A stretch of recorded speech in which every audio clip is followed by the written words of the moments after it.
I'm trying to understand from you whether Ukraine is entering a new phase of not just depending on your friends for weapons and ammunition, but are you planning, as I've read, a big,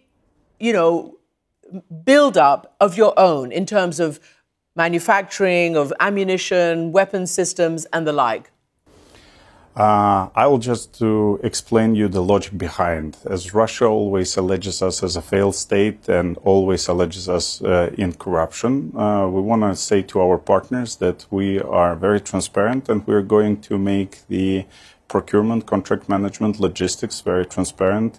And we're going to supply all these weapons imported to our countries by either by buying them directly or through the foreign military aid, but we're also going to localize all the production.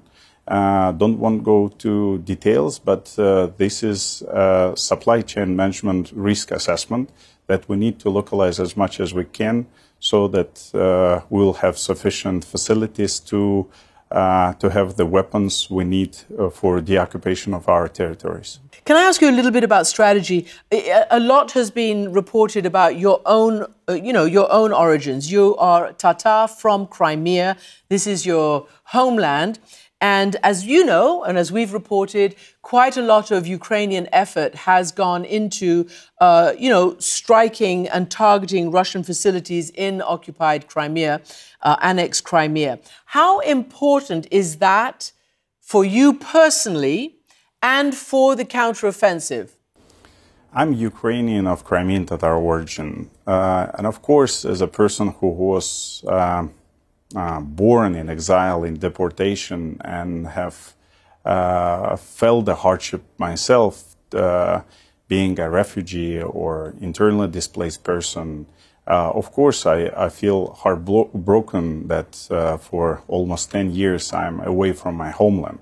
So, and we have many people that are now living as internally displaced persons from the occupied territory. So it is a personal, of course, focus for me to deoccupy all the territory so that our IDPs become not IDPs, but normal citizens so that we can live our own life. So as a Minister of Defense, of course, I'm focused to our strategy of victory.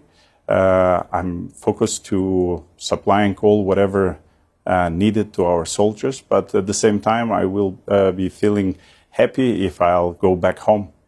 Let me ask you about weapons that you have been given and weapon systems. So it was announced on Monday that the first of the Abrams tanks have arrived. The M1 Abrams tanks have arrived. Now, I remember interviewing your predecessor, Minister Reznikov, in January when it was announced that they would be coming. That's practically 10 months ago for all intents and purposes. That's a long time to wait for weapon systems in your current environment. I mean, do you think that you're getting what you need when you need it? Well, there is always questions, but our focus is a victory. And at this stage, we need more weapons to make the game change. So at this stage, when HIMARS arrived, we made a progress.